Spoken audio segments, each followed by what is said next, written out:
പൈസയില്ല, എത്ര ശ്രമിച്ചിട്ടും പൈസ നിൽക്കുന്നില്ല. ഈ നമ്മൾ എനിക്ക് ഈ വരുന്ന കോളുകളിൽ കേട്ട് മടുത്ത ഒരു ചോദ്യമാണത്. കാര്യം വെച്ചാൽ എന്ത് ചെയ്യണം, പൈസ വരാൻ എന്ത് ചെയ്യണം?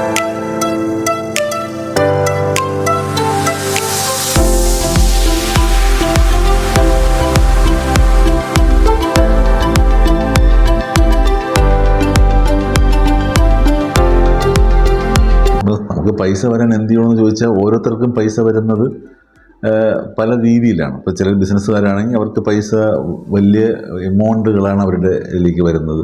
ഒരു സാധാരണ ഒരു കൂലിപ്പണിക്കാരനോ അല്ലെങ്കിൽ ഒരു അങ്ങനത്തെ ഒരു കാറ്റഗറിയിലാണ് ലിമിറ്റഡ് ആയിട്ട് ഡെയിലി വരുമാനങ്ങളായിരിക്കാം. മറ്റൊരു ഉദ്യോഗസ്ഥനെ സംബന്ധിച്ചോളം അവർക്ക് മാസ ശമ്പളമായിരിക്കാം. അപ്പോൾ ഇങ്ങനെ പലതരത്തിലാണ് പൈസ ആളുകളുടെ കയ്യിലേക്ക് എത്തുന്നത്. പക്ഷേ വാസ്തു സംബന്ധമായി നമ്മൾ നോക്കുമ്പോൾ പൈസ എന്ന് പറയുന്നത് നമ്മുടെ ഉള്ളിൽ, നമ്മുടെ വീട്ടിൽ നിൽക്കുക എന്നുള്ളൊരു കാര്യമുണ്ട്. അതായത് വീട്ടിൽ നിൽക്കുക എന്ന് പറഞ്ഞാൽ നമ്മുടെ ശരിക്കും പറയുന്നത് ഒരു കമ്പൈൻഡ് എഫേർട്ടാണ്. നമ്മളൊരു കുടുംബമാണെങ്കിൽ ഒരു കമ്പൈൻഡ് എഫേർട്ട്, എല്ലാവരുടെ ഭാഗത്തു നിന്നുമുള്ള ആക്ടിവിറ്റീസുകളെ ഈ പൈസയെ ബാധിക്കും. പക്ഷേ വാസ്തു എങ്ങനെയാണ് പൈസയെ വീട്ടിൽ നിലനിർത്തുന്നത് എന്നുള്ളൊരു ക്വസ്റ്റ്യനുണ്ട്. അതിന് പലതരത്തിലാണ് നമ്മളത് ചിന്തിക്കുന്നത്.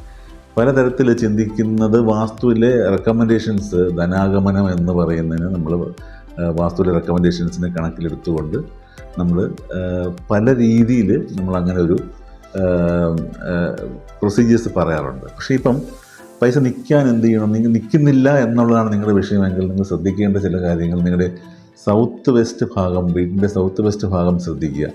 അവിടെ ഓപ്പണായി കിടക്കുന്നു എന്നുള്ളതൊരു വലിയൊരു ഘടകമാണ്. അതായത് ഒരു വാതിലോ ജനലോ ഉണ്ടോ, അല്ലെങ്കിൽ കന്നിമൂല തുറന്ന് കിടക്കുന്നു, നമ്മളെപ്പോഴും പറയുന്ന കാര്യങ്ങളാണ്. അത് നമ്മൾ വളരെ ശ്രദ്ധിക്കേണ്ട ഒരു കാര്യമാണ്.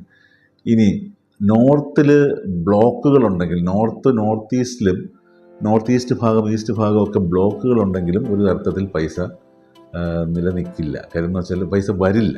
അങ്ങനെ ഒരു പ്രശ്നം കൂടെയാണ്. അപ്പം പൈസ നിലനിർത്താനായിട്ട് ചെറിയൊരു ടെക്നിക്ക് കൂടെ പറഞ്ഞുതരാം. അപ്പം നമ്മൾ ഈ കുബേരസ്ഥാനം എന്ന നോർത്ത് ഭാഗം കുബേരൻ്റെ ഭാഗം, അപ്പോൾ നോർത്ത് ഭാഗത്ത് സെൻട്രൽ ഭാഗം കണക്കാക്കിയിട്ടൊരു റൂമിൽ നമ്മൾ അതിൻ്റെ ആ റൂമിൻ്റെ സൗത്ത് വെസ്റ്റ് ഭാഗത്തായിട്ടൊരു അലമാര വയ്ക്കുകയും നിങ്ങളുടെ ജുവലറി, നിങ്ങളുടെ ചെക്ക് ബുക്ക്, ധനസംബന്ധമായിട്ടുള്ള കാര്യങ്ങൾ, പ്രോപ്പർട്ടി ഡോക്യുമെൻറ്റ്സ്, ഇതെല്ലാം ഇവിടെ സൂക്ഷിക്കും. അത് നോർത്ത് ഫേസ് ചെയ്യുന്ന രീതിയിലായിരിക്കണം നമ്മൾ സാധാരണ ചെയ്യേണ്ടത്. അങ്ങനെ ഒരു അലമാര നിങ്ങൾക്ക് ഉണ്ടാക്കാമെങ്കിൽ ഒരു പക്ഷേ നിങ്ങളുടെ ഈ പൈസ ഫിനാൻഷ്യൽ ബ്ലോക്ക് എന്ന് പറയുന്നത് മാറും. ഒന്ന് ട്രൈ ചെയ്ത് നോക്കൂ. കാര്യം എന്ന് വെച്ചാൽ ഇതൊരു നമ്മൾ സാധാരണ എപ്പോഴും കന്നിമൂല മുറിയിൽ ഒരു അലമാര വേണം, കന്നിമൂല ഭാഗത്തായിട്ടെന്ന് പറയാറുണ്ട്. അതൊരു ടെക്നിക്കായിട്ട് നമ്മൾ ഉപയോഗിക്കുന്നതാണ്. പക്ഷേ ഇത് വേറൊരു രീതിയിലുള്ള ഇതിൻ്റെ ഒരു ആപ്ലിക്കേഷനാണ്. ഇതും നല്ല രീതിയിൽ റിസൾട്ട് കാണുന്നുണ്ട്. കാര്യം നോർത്ത് ഭാഗത്തുള്ള മുറിയിൽ, നോർത്ത് ഭാഗത്ത് ആ മുറിയുടെ കന്നിമൂലയിൽ ഒരു അലമാര വയ്ക്കുകയും ആ അലമാരയിൽ ഈ പറഞ്ഞ നമ്മുടെ ധനസംബന്ധമായിട്ടുള്ള കാര്യങ്ങൾ, ഡിജിറ്റൽ ആയിട്ടാണ് നമ്മളിപ്പോൾ കൂടുതൽ കാര്യങ്ങൾ ചെയ്യുന്നത്. പക്ഷേ മറ്റ് രീതിയിലുള്ള ഡോക്യുമെൻറ്റ്സ് ഒക്കെ ഉണ്ടല്ലോ, നമ്മൾ അതുപോലെ തന്നെ ജുവലറി, നമ്മുടെ അതുപോലെ പ്രോപ്പർട്ടി ഡോക്യുമെൻറ്റ്സ്, അല്ലെങ്കിൽ മെയിനായിട്ട് ബാങ്കിൻ്റെ ചെക്ക് ബുക്ക് ഒരു വലിയ ഘടകം, ഒരു വലിയൊരു ടൂളാണ് ചെക്ക് ബുക്ക് എന്ന് പറയുന്നത്. അപ്പോൾ അത് ഇന്ന സ്ഥലത്ത് വയ്ക്കുക. അതുപോലെ പാസ്ബുക്ക്, ഇങ്ങനെയുള്ള കാര്യങ്ങളെല്ലാം ഈ ഒരു പോർഷനിൽ വെച്ച് നോക്കും, നല്ലൊരു റിസൾട്ട് ഉണ്ടാവും. ഇത്രയും പറഞ്ഞുകൊണ്ട് ഈ വീഡിയോ അവസാനിപ്പിക്കുകയാണ്. മറ്റൊരു നല്ല വിഷയമായി നിങ്ങളുടെ മുന്നിൽ എത്തുന്നവരും നന്ദി, നമസ്കാരം.